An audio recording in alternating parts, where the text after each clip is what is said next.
Itong kumpanya na ito na nagsimula lang kabago ba ilang, I think pagpasok pa lang ni Bangag, itong kumpanyang ito, itong contractor na ito, 250,000 pesos ang kanyang paid up capital. Okay? Yun lang ang declared paid up capital nitong kumpanya na 250,000 pesos tapos nakakuha ng 5 billion pesos na kontrata sa Bangag administration since 2022. Sinong nasa likod nito?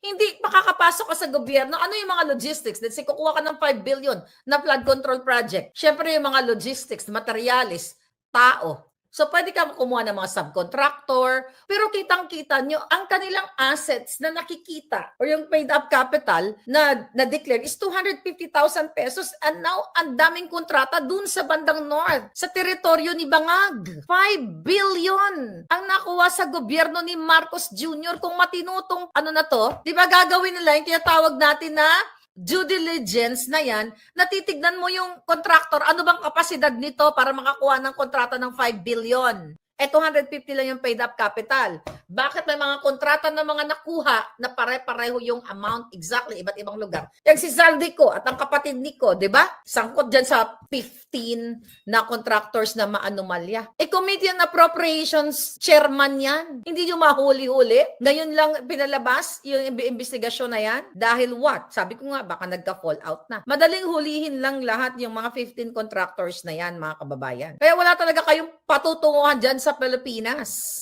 Kaya yung issue na yan sa flood control, mga palabas lamang ni Bangag yan papogi. Para sabi ko nga, diversionary yan sa mga issue na malaki. Mga kababayan, ang dami na nating hearing na naririnig dyan. May pinatunguhan ba?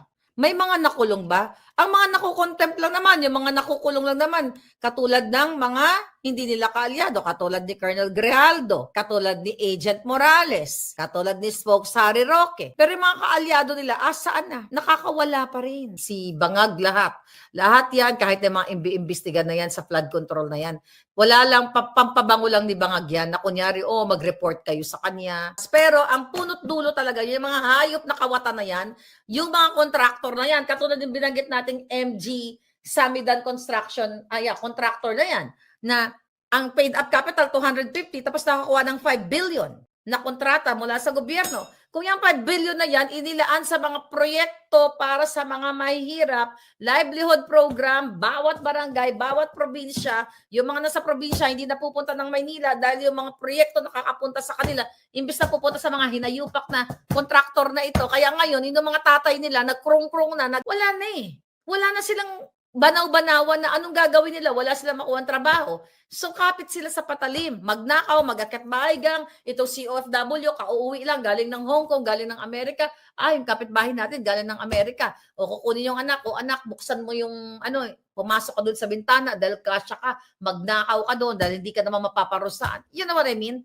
Imbis na yung mga nanay o tatay na yan, makapag-isip na para kumita ng pera, ang nasa isip dahil durog na yung utak dahil walang laman ng sikmura. Pag walang laman ng sikmura, papasukin ka ng hangin. Sino ang may pananagutan diyan kung bakit nakukrung-krung yung ating mga kababayan at napapasok sa ganitong klaseng buhay? Di ang gobyerno ni Bangag. Balita na si Magalong ay willing na tumulong dito sa investigation sa flood control na ito. 'Di ba? Sinasabi ni Clarissa Castro na dapat daw maibigay ni Magalong yung report. I believe si Magalong ay may report tungkol diyan. May hawak yan na ebidensya.